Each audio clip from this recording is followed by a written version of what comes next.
19-cu əsrin mürəkkəb ictimai-siyasi mühitində yaşayan, maarifçilik ideyaları ilə şərq düşüncəsinə yeni nəfəs gətirən Mirzə Fətəli Axundov yalnız ədəbiyyat və fəlsəfə sahəsində deyil, şəxsi həyatında da prinsipial və uzaqgörən bir insan olmuşdu. Ömrünün ahıl çağında insan üçün ən mühüm məsələlərdən biri haqqında, topladığı zəhmətin, qurduğu mülkün taleyi barədə düşünürdü.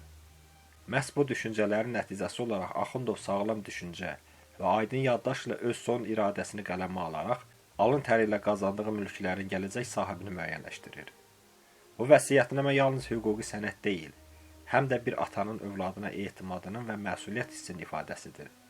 Beləliklə, Mirzə Fətəli Axundov tərəfindən oğlu Rəşid bəy Axundova yazdığı vəsiyyətnaməni təqdim edirik. Mən aşağıda imza edən podpolkovnik Mirzə Fətəli Axundov. Qocalığımın yaxınlaşdığını hiss edərək, sağlam ağla və möhkəm yaddaşa malik olduğum bir vaxtda bu vəsiyyətnamədə öz son iradəmi ifadə etmək istəyirəm. Mənim öz əməyimlə əldə etdiyim 2 daşınmaz əmlakım vardı. Biri dükanları və bütün başqa ləvazimatları olan 2-3 mərtəbəli evdir ki, Tiflisdə kupça kağızı ilə aldığım Varansov küçəsindəki torpaqda yerləşir. İkincisi də Kozorda kiçik yaylaq evindən ibarətdir ki, mən onu da bəzi taxta tikillərlə birlikdə kupça kağızı ilə almışam. Buna görə də həmin vəsiyyətnamə ilə mən həm Tiflisdə, həm də Kozorda öz zəhmətimlə aldığım mülklərimi yeganə oğlum Rəşid bəy Axundova verirəm.